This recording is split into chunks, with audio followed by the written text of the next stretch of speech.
ماں کی عظمت، ماں کی عزت کیا کریں۔ ماں کا رتبہ بڑا بلند ہوتا ہے، باپ کا رتبہ بڑا بلند ہوتا ہے۔ ماں باپ اگر راضی ہیں تو اللہ بھی راضی ہے۔ ماں باپ کی رضا میں ہی اللہ کی رضا ہے۔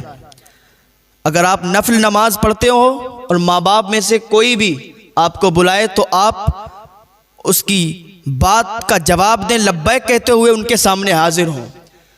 ایک عابد شخص تھا، عبادت گزار تھا، رات و دن اللہ تعالیٰ کی عبادت کرتا رہتا تھا۔ ایک دن ان کی ماں ان سے ملنے کے لیے آئیں۔ یہ شخص نفل نماز پڑھ رہا تھا۔ ان کی ماں نے آواز دی، بیٹا میں آئی ہوں، میں تجھ سے ملنا چاہتی ہوں، میں تجھ سے ملاقات کرنا چاہتی ہوں، بیٹا مجھ سے مل لے آ کے، مجھ سے دو باتیں کر لے آ کے۔ لیکن یہ نفل نماز پڑھ رہا تھا۔ اس نے سوچا یا اللہ میں نماز پڑھ رہا ہوں، نماز توڑوں یا ماں سے ملاقات کے لیے جاؤں؟ یا اللہ ادھر ماں بیٹھی ہوئی ہے، ماں مجھ سے ملاقات کرنے کے لیے آئی ہے اور میں تیری عبادت کر رہا ہوں، نفل نماز پڑھ رہا ہوں، یا اللہ میں کیا کروں؟ تو اس نے نماز کو ترجیح دی اور ماں سے بات نہیں کی، ماں کے پاس نہیں گیا۔ ماں واپس لوٹ گئی۔ دوسرے دن پھر ماں آئی۔ ماں نے پھر اپنے بیٹے کو آواز دی، بیٹا میں تجھ سے ملنے کے لیے آئی ہوں، میں تجھ سے ملاقات کرنے کے لیے آئی ہوں، بیٹا دو تین باتیں مجھ سے کر لے، بیٹا میرے پاس بیٹھ جا، مجھے سکون حاصل ہو جائے گا۔ یہ پھر نفل نماز پڑھ رہا تھا۔ فوراً اس نے اللہ کی بارگاہ میں عریضہ پیش کیا، یا اللہ میں نماز توڑوں تو ماں کے پاس جاؤں؟ اس نے نماز نہیں توڑی، پھر اس نے نماز کو ترجیح دی، نفل نماز کو ترجیح دی اور ماں سے ملاقات نہیں کی۔ ماں کا دل ٹوٹ گیا۔ ماں مایوس ہو کے پھر گھر واپس چلی گئی اور ماں نے اس کے لیے بد دعا کر دی، یا اللہ یہ مجھ سے ملاقات کرنے کے لیے نہیں آیا، اے میرے پروردگار اس کو تو ذلیل و رسوا کر، اور جب تک اس کو موت نہ دینا جب تک یہ ذلیل و رسوا نہ ہو جائے۔ وہ عابد شخص، وہ عبادت گزار شخص، ہر وقت اللہ کی عبادت کرنے والا، ماں سے صرف ملاقات نہیں کی، اس وجہ سے ماں نے بد دعا دی تو دیکھو کیا ہوتا ہے۔ ایک دن یہ نماز پڑھ رہا ہے اور یہ جہاں پر نماز پڑھتا تھا وہاں پر ایک چرواہا تھا جو بکریاں چراتا تھا اور وہاں پر آرام کرنے کے لیے بیٹھ جایا کرتا تھا۔ تو وہاں پر اس چرواہے نے زنا کیا اور کچھ دنوں کے بعد جس سے زنا کیا تھا اس کا بچہ ہوا۔ جب وہ بچہ ہوا تو اس نے تہمت لگا دی کہ اسی عابد کا یہ بچہ ہے۔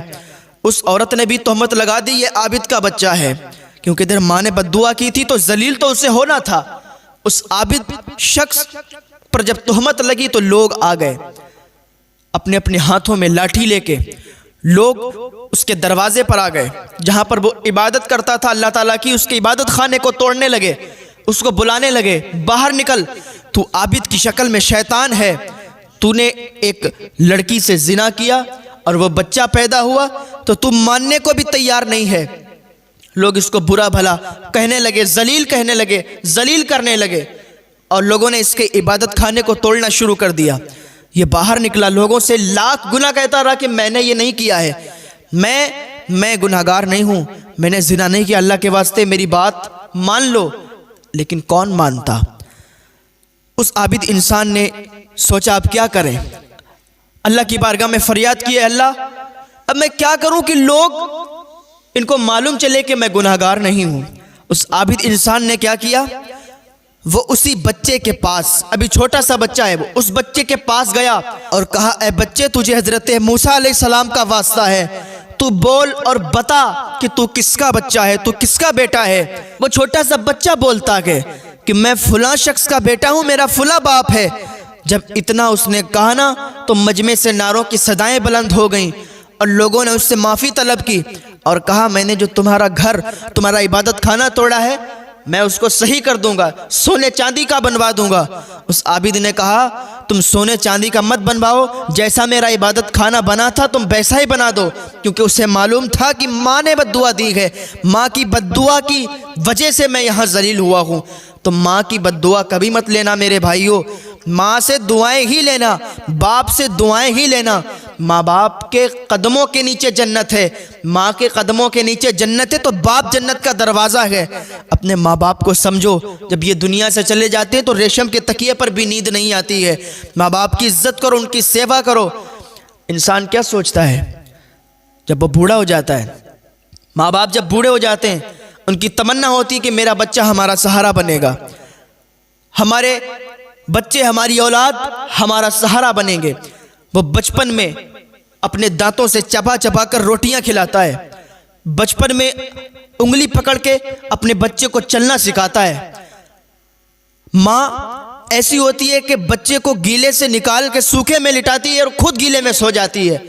ماں کی ممتا تو یہ ہوتی ہے، ماں کا پیار تو اتنا ہوتا ہے، لیکن باقی بچہ جب جوان ہو جاتا ہے تو کہتا ہے تم نے میرے لیے کیا ہی کیا ہے، تم نے کیا کیا میرے واسطے؟ تم نے کچھ نہیں کیا، تمہیں کچھ کرنا نہیں آتا، تمہیں سماج کے حساب سے جینا نہیں آتا، تم کچھ نہیں جانتے۔ اپنے ماں باپ سے کہتے ہیں کہ تمہیں کیا معلوم ہے دنیا میں آج کل ہو کیا رہا ہے۔